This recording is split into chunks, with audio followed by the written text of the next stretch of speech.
There is Dave Hughes with the tool, waiting to present it later in the show.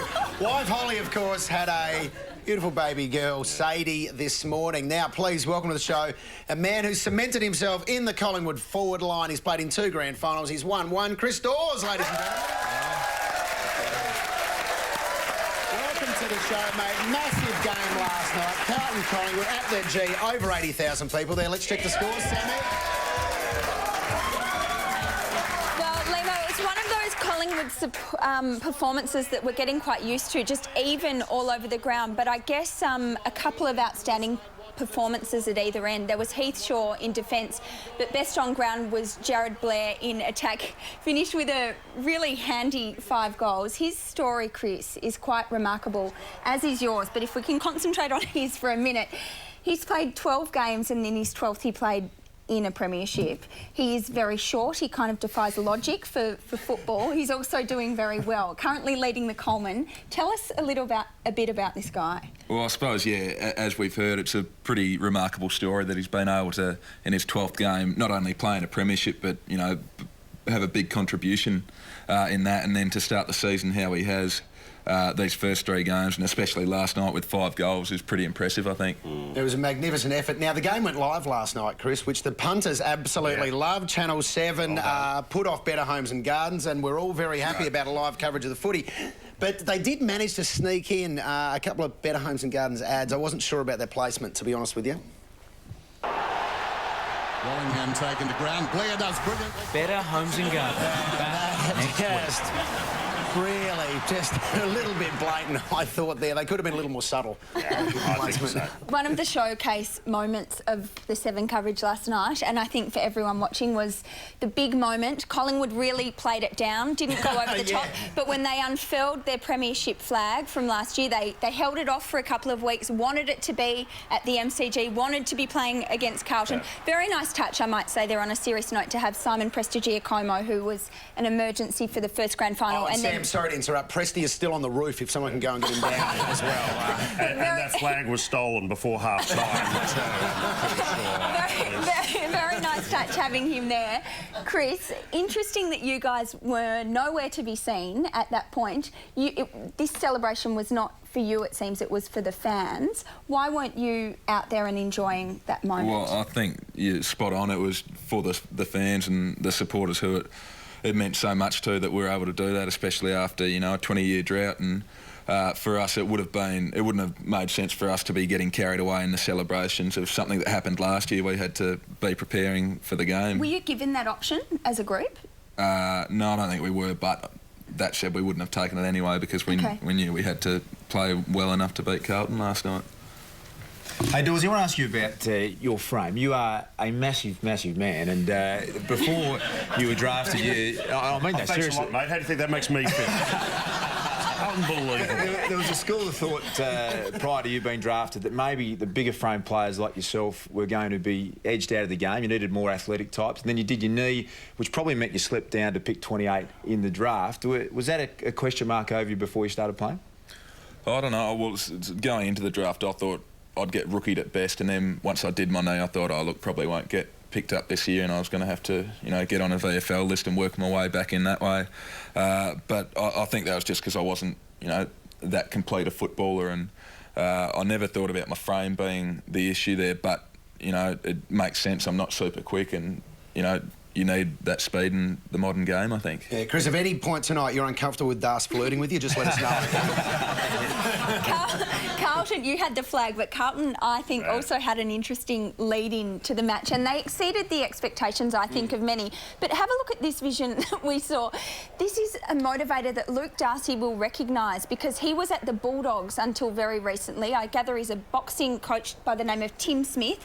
Now, by the looks of things there, he is holding up a tipping chart where I'm sure that the tipsters and the experts tipped Collingwood. Or the tipsters got it right. Well, they did. Yeah. But he was using that to motivate the Carlton players. I mean, that's kind of really old school, isn't it? Yeah, definitely. It's an interesting technique. I don't think we've had anything like that, certainly not in my time, but... Looked to me like someone had filled in his crossword. Who did this? Who did this? Somebody has got out the crossword. Timmy Smith is a boxing coach and was at the Bulldogs. He's a lunatic, Timmy, and he goes off his brain. But the old school rev up is fantastic. I reckon we need to see. Were you a fan of the old school rev up? I love the old school rev up. I reckon, not enough it works, but it's good fun. It makes me laugh to see it. It's good theatre. You know what we need to see more of as well? We need to see more of the talk doors. And you went for one on the weekend that was just extraordinary. Talk us through what you're thinking here on the siren. About time I got a touch. And You've gone mad. Have you got a licence to kick a barrel? Is Mick happy with you to do that? well, I think just, the siren had gone, and if I could get one to bounce the right way, it could have snuck through for a score. thinking. To be fair, mate, you would have needed Cyclone Yasi behind you there. Still a stat. It is still a stat. You're absolutely right. Have you got yourself in Supercoach? Should get the kicks up. Hey, we noticed last year on the show that Bomber Thompson had a very special sign-off whenever he did an interview post-match with Tim Watson. Now, we'll roll it here so you can see exactly what Bomber's sign-off was with Tim Watson. Thanks for your time. Okay, mate. Thanks again for your time. Okay, mate. There it is. Okay, mate. And since we identified that, a lot of players have signed off with Tim Watson using the okay, mate. And Luke Ball gave it a crack last night. Luke, congratulations. Well done tonight. Okay, Tim. Technically, it's okay, mate, but you had a go, so it's good. Hey, Chris, I have to ask you, had recovery this morning. Everyone pull up okay after the game? Yeah, it's all good? As far as I know, yeah. What's the deal?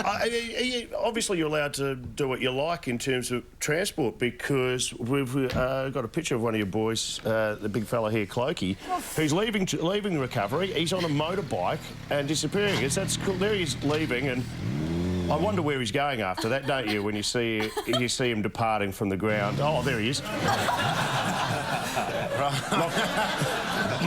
Knocking over 7-Eleven on the way home from training. Yes, that's fantastic stuff. All right, Chris, hang around. We're going to have a break. But up after the break, the latest player manager making waves in the industry.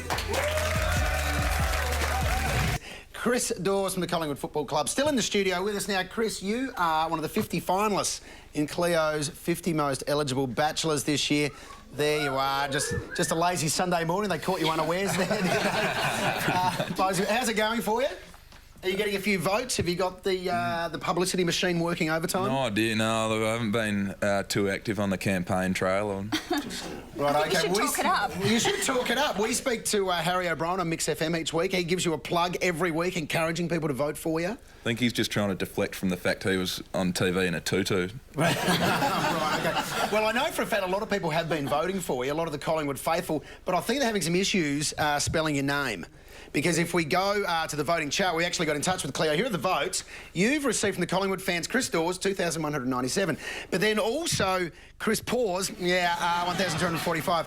Yeah, and John Laws, 845. They're really struggling here. And Dawes Plus, 3,973. So you might want to just clarify the spelling of your name there for the fans. I'm going to question your eligibility as a Cleo Bachelor of the Year. And now, I don't want to be a whistleblower here, but I think there's someone in your life, someone quite important, and I've got some footage to prove it. Let's go.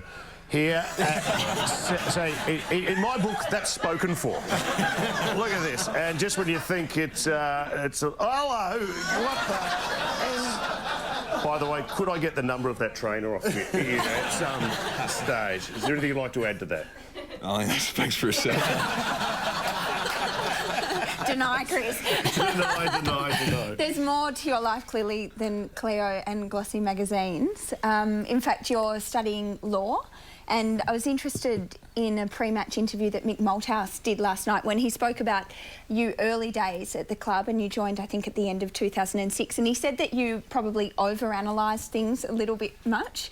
Were you kind of approaching football as another subject, or where did that come from? I don't think so. I think it was just sort of, that's the way I deal with things, and obviously frustrations I had with my footy was to try and think my way through them, whereas I probably needed to find a better balance of being an instinctive footballer, which, so many of the good players are, and try and find that balance of still thinking about the game, but not overthinking it, I think. That's a problem being smart in football, Chris. It's not always an asset. Yeah, actually remind me a little bit of Will Minson, who arrived at the Bulldogs and he spoke fluent German, he played the clarinet and the saxophone, and he was doing engineering, and within a week he'd turned into a bogan. The footy had actually got him back. How are you coping with all the ferals at Collingwood? You're too smart for them, but have they dragged you down to your level? No, Plenty of future clients if you're studying law.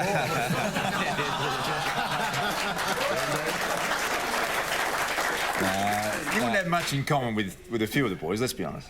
Oh, we all love playing footy. It's not surprising when you do your research, guys, because you come from a long line of academics. In fact, your father runs an antiquarian bookstore for rare and outdated books. I think we've got a picture of you in the bookstore with a homeless person. Oh, no, that's your dad.